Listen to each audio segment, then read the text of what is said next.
مسلمان ہو اعتکاف بیٹھنے والا۔ دوسری شرط یہ ہے کہ مسلمان عاقل ہو، بالغ ہو، چھوٹا بچہ نہ ہو جس کو کوئی تمیز نہ ہو، بلکہ ایسا مسلمان ہو جس کو تمیز ہو، اچھے برے کی تمیز ہو، وہ عبادت صحیح طریقے سے ادا کر سکتا ہو، یا ایسا بچہ بھی بے شک ہو جو بچہ عبادت اچھے طریقے کے ساتھ اس کو مسجد کے آداب کا، عبادت کے آداب کا خیال ہو، تو وہ اعتکاف بیٹھ سکتا ہے۔ تیسری شرط یہ ہے کہ اس کے لیے پاک صاف ہونا ضروری ہے، حد سے اصغر اور حد سے اکبر سے پاک ہونا ضروری ہے۔ حد سے اصغر یہ ہے کہ باوضو ہو انسان، اعتکاف کی حالت میں انسان کو ہر وقت باوضو رہنا چاہیے۔ دوسرا یہ کہ حد سے اکبر یعنی اس میں غسل جنابت نہ ہو بلکہ پاک صاف رہنا چاہیے۔ ہاں دوران اعتکاف اگر اس کو احتلام آ جاتا ہے تو اس صورت میں وہ غسل کر سکتا ہے، وہ اعتکاف کے معنی نہیں ہے۔ تو تیسری وہ بڑی شرط ہے، چوتھی بڑی شرط اعتکاف کے لیے جگہ کا انتخاب۔ تو جگہ جو ہے مسجد ہونی چاہیے، مسجد کے علاوہ کسی جگہ آپ اعتکاف نہیں بیٹھ سکتے۔ مسجد کو اعتکاف کے لیے خاص کرنا ہوگا کہ اعتکاف صرف اور صرف مسجد میں کرنا ہے، کیونکہ اعتکاف کے لیے جو لفظ بولا جاتا ہے کہ انسان کا اپنے آپ کو عبادت کی حد سے اللہ کی اطاعت بجا لانے کے لیے مسجد میں ٹھہرا دینا، اس چیز کا نام اعتکاف ہے۔ اور قرآن مجید کی جو آیت جس میں بیویوں سے تعلقات قائم کرنے سے منع کیا ہے، تو وہ بھی حالت مسجد میں اعتکاف کے دوران کیا ہے، وَلَا تُبَاشِرُوهُنَّ وَأَنْتُمْ عَاكِفُونَ فِي الْمَسَاجِدِ۔ اور دوسری آیت جس میں حضرت اسماعیل علیہ السلام کو بیت اللہ یعنی بیت الحرام کو صاف کرنے کا، صفائی ستھرائی کا کہا گیا ہے، اس میں بھی کہا گیا وَأَنْطَهِرْ بَيْتِي لِلطَّائِفِينَ وَالْقَائِمِينَ وَالْعَاكِفِينَ، کہ میرے گھر کو جو ہے تم صاف کرو طواف کرنے والوں کے لیے، کیونکہ یہاں پہ طواف جیسی عبادت ہوتی ہے، قیام ہوتا ہے، یہاں پہ قیام کرنے والوں کے لیے صاف کرو۔ اور تیسری عبادت کرنے والے وہ لوگ ہیں جو اعتکاف کرتے ہیں، والعاکفین، کہ اعتکاف کرنے والوں کے لیے بھی اپنے گھر کو جو ہے صاف ستھرا رکھو۔ اس سے معلوم ہوا کہ اعتکاف کے لیے جو جگہ ہے اس پہ بھی پورا ہونا چاہیے، چاہے مرد کے لیے اعتکاف ہو یا عورت کے لیے، دونوں کا اعتکاف مسجد میں ہوگا۔ اور اس کے ساتھ ساتھ اعتکاف کے لیے کس وقت مسجد میں جانا ہے یا کس وقت اپنے خیمے میں جانا ہے، دو طرح کی روایت ملتی ہیں اور دو طرح کا موقف ہے۔ بعض جو ہے رسول اللہ صلی اللہ علیہ وسلم کی اس روایت کو لے کر کے جس میں رسول اللہ 30 دن اعتکاف بیٹھے تھے، تو یہ کہتے ہیں اور راجح بات یہی ہے کہ اعتکاف کے لیے 20ویں روزے کی افطاری جو ہے مسجد میں کرنی چاہیے، یعنی وہ رات کو پہنچ جانا چاہیے، 21ویں کی رات مسجد میں گزارنی چاہیے۔ اور بعض کہتے نہیں 21ویں کی صبح جو ہے فجر کی نماز پڑھ کر کے مسجد میں جانا ہے یا وہ تقریب میں جانا ہے۔ تو دونوں میں تطبیق یہ ہے کہ اصل بات یہ ہے کہ انسان مسجد میں 20واں روزہ کمپلیٹ ہو، افطاری مسجد میں کرے، 21ویں کی پوری رات مسجد کی صفوں پر عبادت کرتے ہوئے، قیام اللیل کرتے ہوئے، ذکر و اذکار کرتے ہوئے، قرآن مجید کی تلاوت کرتے ہوئے، استغفار کرتے ہوئے، دعا کرتے ہوئے گزارے۔ اور پھر فجر کی نماز ادا کرنے کے بعد جو مسجد میں اس نے اپنے لیے خیمہ لگایا تھا سنت کے مطابق، اس خیمے میں فجر کی نماز ادا کر کے داخل ہو تو دونوں حدیثوں پہ عمل ہو جائے گا۔ معلوم ہوا کہ اعتکاف کے لیے کیسے جانا ہے؟ خاموشی سے سنو بھائی، اعتکاف کے لیے 21ویں کی رات کو افطاری مسجد میں کرنی ہے، آپ نے پوری رات مسجد میں گزارنی ہے، اور 21ویں کی صبح فجر کی نماز ادا کرنے کے بعد مسجد میں جو مخصوص جگہ بنائی تھی اعتکاف کے لیے اس میں داخل ہونا ہے۔ یعنی دو الگ الگ وقت ہیں، مسجد میں داخل رات کی ابتدا میں ہونا ہے، اور جو خاص خیمہ ہے اس میں داخل فجر کی نماز پڑھ کر کے ہونا ہے۔ دوسرا مسئلہ کہ اعتکاف کے دوران بغیر ضرورت کے، یہ وہ چیزیں جو اعتکاف کو باطل کر دیتی ہیں، بغیر ضرورت کے مسجد سے باہر نکلنا یہ اعتکاف کو باطل کر دیتا ہے۔ جیسے کسی بزنس کی خاطر یا کسی سے کاروبار کرنے کے لیے یا کوئی چیز بیچنے خریدنے کے لیے باہر نکل جانا مسجد سے، کیونکہ مسجد میں تو خرید و فروخت منع ہے۔ رسول اللہ صلی اللہ علیہ وسلم نے ایسے شخص کے لیے کہا کہ اس کو بدعا دو جو مسجد میں لین دین یا سودا کرتا ہو، تجارت کرتا ہو، کوئی چیز بیچ رہا ہو، کوئی چیز خرید رہا ہو، اس کو تو بدعا ہے۔ اب یہ اعتکاف بیٹھا ہوا ہے، یہ باہر نکلنے کی کوشش کرے گا کہ مسجد کے باہر ڈیل کر لوں گے، بزنس کر لوں گے، تجارت کر لوں، تو تجارتی تعلقات قائم کرنے کے لیے، تعلقات یعنی جماع، مستری، بیوی سے جو ازدواجی تعلقات ہیں وہ قائم کرنے کے لیے گھر جانا، اس سے بھی اعتکاف باطل ہو جاتا ہے۔ جو ضرورت نہیں ہے مسجد سے نکلنے کی، ضرورت کیا ہے؟ ضرورت یہ ہے کہ آپ وضو کے لیے باہر جا سکتے ہیں، آپ کے لیے اگر کوئی کھانا لانے والا نہیں ہے تو جا کر کے اپنا کھانا وصول کر سکتے ہیں، بیچ راستے میں سے یا گھر کے قریب سے بھی آپ کھانا لا سکتے ہیں، یا قریب ترین اگر ہوٹل ہے تو وہاں سے بھی آپ اپنے لیے کھانا خرید کے لا سکتے ہیں، اس میں کوئی ممانعت نہیں ہے، آپ کی ضرورت ہے، اس کے بغیر آپ کا چارہ کار نہیں ہے، بغیر کھانے کے کوئی بھی انسان زیادہ دیر تک زندہ نہیں رہ سکتا، یہ ساری ضرورت ہے۔ اسی طرح قضاء حاجت کے لیے باہر جانا، قضاء حاجت انسان روک نہیں سکتا، یہ ضروری ہے، اس کے لیے باہر جایا جا سکتا ہے۔ تو یہ جو چیزیں ہیں، اور اگر مسجد ایسی ہے جہاں پہ جمعہ نہیں ہو رہا، جماعت تو ہو رہی ہے لیکن جمعہ نہیں ہو رہا، جمعے کی ادائیگی کے لیے آپ جا سکتے ہیں۔ اس کے علاوہ جو ہے مسجد سے باہر نہیں جایا جا سکتا، اگر کوئی باہر جائے گا اس کا اعتکاف باطل ہو جائے گا۔ اسی طرح اعتکاف کے دوران کرنا کیا ہے؟ اعتکاف کے دوران رسول اللہ صلی اللہ علیہ وسلم زیادہ سے زیادہ نفل و نوافل قیام کا اہتمام کرتے تھے، انفرادی طور پہ زیادہ سے زیادہ۔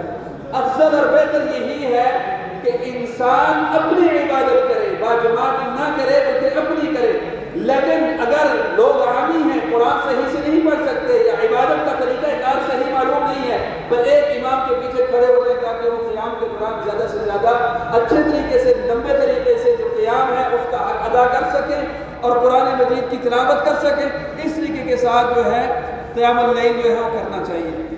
زیادہ سے زیادہ استغفار، زیادہ سے زیادہ ذکر و اذکار، زیادہ سے زیادہ قرآن پڑھنے کی کوشش کریں۔ 10 دن ہوتے ہیں، 10 دن میں تقریباً انسان کوشش کرے کہ زیادہ سے زیادہ اگر قرآن مجید تکمیل انسان کر سکتا ہے تو کرے، سمجھ کے قرآن پڑھے، اپنے لیے، اپنے گھر والوں کے لیے، اپنے ملک کے لیے دعاؤں کا اہتمام انسان کو کرنا چاہیے۔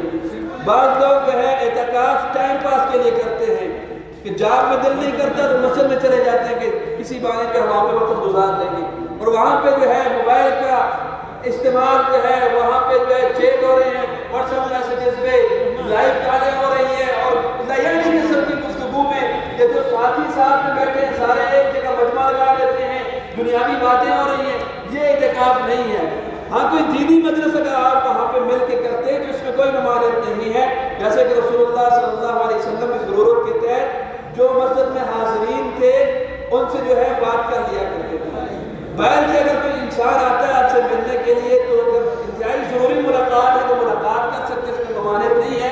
خاص کر کے انسان کی بیوی اگر اس سے کوئی خاص مسئلہ پڑ گیا ہے، آپ سے کوئی کام ہے، کوئی چیز ڈسکس کرنی ہے یا آپ کی زیارت کرنی ہے تو وہ آ سکتی ہے، آپ سے مل سکتی ہے، جیسے کہ رسول اللہ صلی اللہ علیہ وسلم کی بیوی حضرت صفیہ رضی اللہ عنہا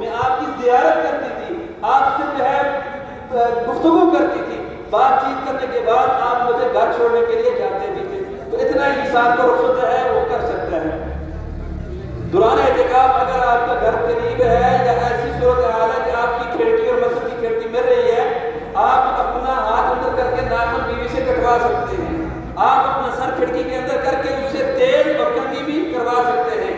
رسول اللہ صلی اللہ علیہ وسلم کی زوجہ محترمہ حضرت عائشہ صدیقہ بیان کرتی ہیں کہ نبی مکرم صلی اللہ علیہ وسلم کی کنگھی اور آپ صلی اللہ علیہ وسلم کے بالوں کو تیل لگایا کرتی تھی، اس حال میں کہ آپ صلی اللہ علیہ وسلم اعتکاف میں تھے۔ تو بیوی سے خدمت لینا یہ اعتکاف کے دوران درست ہے، اس میں کوئی عیب نہیں ہے۔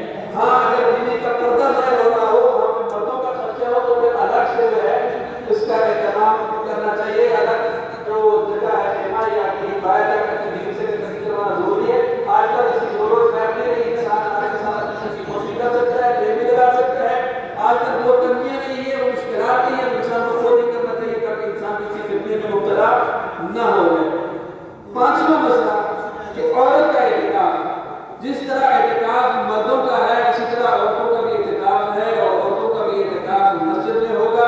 رسول اللہ صلی اللہ علیہ وسلم کی زندگی میں رسول اللہ صلی اللہ علیہ وسلم کی ازواج مطہرات مسجد میں خیمے لگاتی تھی۔ ایک دفعہ اتنے خیمے لگا دیے کہ ساری بیوی نے خیمے لگا دیے، تو اس کثرت بیویوں کی وجہ سے آپ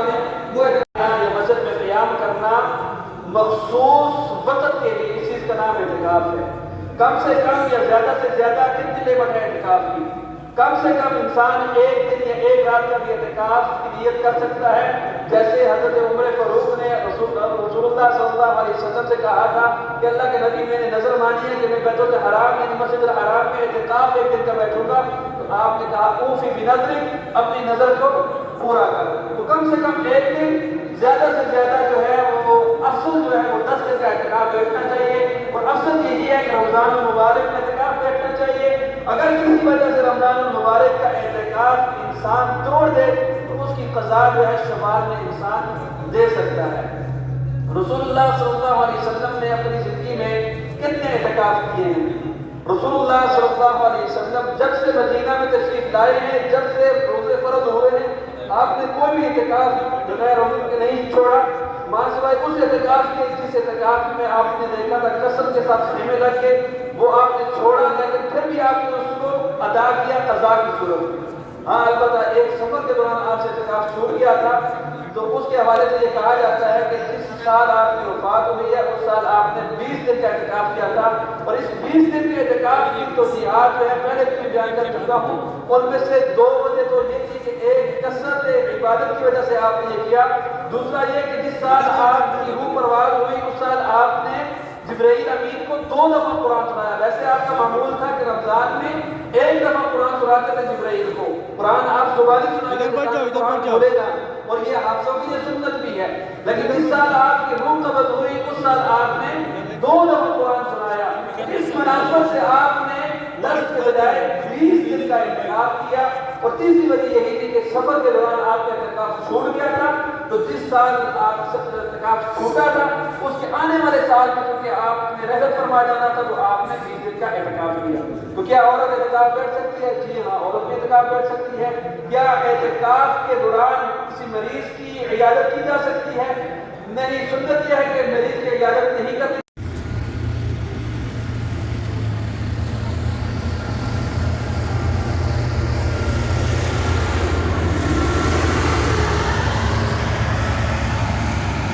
افطاری کے بعد بارش بھی سٹارٹ ہو گیا.